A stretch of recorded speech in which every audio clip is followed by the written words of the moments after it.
Hi people, today we're going to be talking about Hearts Still Beating by Brooke. I have to say I was quite pleasantly surprised by this book. It's narrated by two main characters, Rory and Mara, and we are situated in this post-apocalyptic world. There was this kind of plague, and imagine like a zombie-like apocalypse, but it's produced by some kind of virus or bacteria. It's transmitted by when someone bites you, you grab the virus and you turn yourself into a tick. And yeah, imagine like I was saying, like zombie-like, but based on a virus. So we have this main character called Mara. She was bitten by one of those viruses and she turned into a tick. And suddenly she is brought back from this almost death state in which she was killing people just to survive. And they're developing this kind of project experiment vaccine in which they are managing to bring some of them back, the ones that are not so far gone physically or mentally. So we have this girl who has been mangled. She has lost fingers on her hand. She has like these scars on her face. Her eyes have changed color, and this is only the part that you can see physically. Also, she has to live with the memories of what she did when she was trapped, so to speak, by the parasite inside her head. And it was like, she's going to describe it like being on your own body, but not being able to stop everything. Now she lives with the nightmares of what she did, and she's trying to come to terms about the fact that she's a monster, or maybe she's a human who did bad things possessed by this virus, or yeah, you will have to read the book to get to see what she decides and what you decide while you're reading this book. And also we are going to be following Aurora, now called Rory. She was in love with Mara. They love each other, but they were never brave enough, so to speak, to come clean and say, I love you. There was like this moment, but yeah, you have to read the book to know more about it. And she learns that Mara is going to be brought back to her family because her family and Mara's family were friends in the past. And she is very angry with Mara because every time that she looks at her, she sees like the end of the world. Lots of things has happened to them.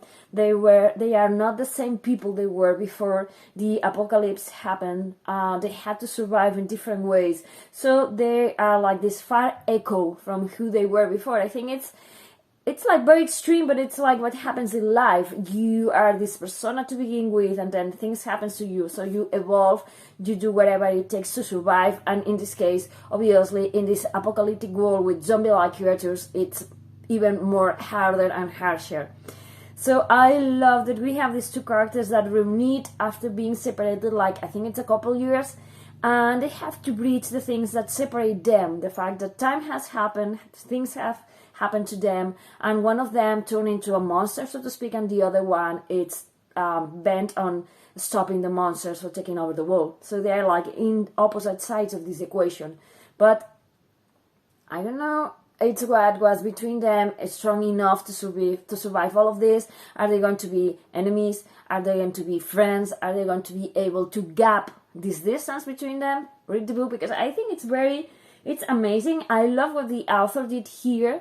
I love how raw and how harsh this story is. I love that there is no sour quoting. I love that both girls have scars, both the ones that you can see in their bodies and the ones that you cannot see inside of them, in their minds, in the way feelings and outcomes are affected by things that happens to you in the past, and about hurts that you are carrying, whether it by a friend, by someone you love, by your own family, by the things that happen to you. This is something that I did love a lot about this book, about it doesn't sugarcoat, it's not like, okay, you are cured now, so we are going to be, rise and sun and shine. No, there's going to be a lot of darkness in this book about accepting those who are different, where you go, how far you can go to forgive someone, how are you able to understand that maybe these people who were affected by this epidemic did things. Are you going to be able to, to forgive, to move on? Are you going to be afraid of the monster that they can be if they stop taking the vaccine? I mean, there's lots of things that are very important in this book, and also I think the fact that sometimes family, it's not there to hold your hand, and sometimes you're going to have to be strong enough, like in Rory's case, to be able to move forward and to protect the people you love when your parents who are supposed to be there aren't. And I think that these two main characters are amazing. It's a young adult novel. I love that. I also wonder, I mean, it makes you think. I would love to know more about the feelings that they have inside, to explore more. I would love to know more about everything that they went through, like in very... It explores that, but I want more, because it's so good that it hooks you up. You want to know more. It delivers, but you also want to know more about what happened in the apocalypse, how it was at the very beginning. I don't know if the author is planning to write more about this world, or she's going to go with different books in the future. But this one is amazing. If you love female on female romance, if you love post-apocalyptic worlds, if you like zombie stories, parasitic stories, dark stories about, these people did that because they were like invaded by this virus, this bacteria, but what humans are doing, the part of surviving, but afterwards, what they're doing, what makes a monster a monster, and what makes a human. I think it's very interesting, and you're going to be...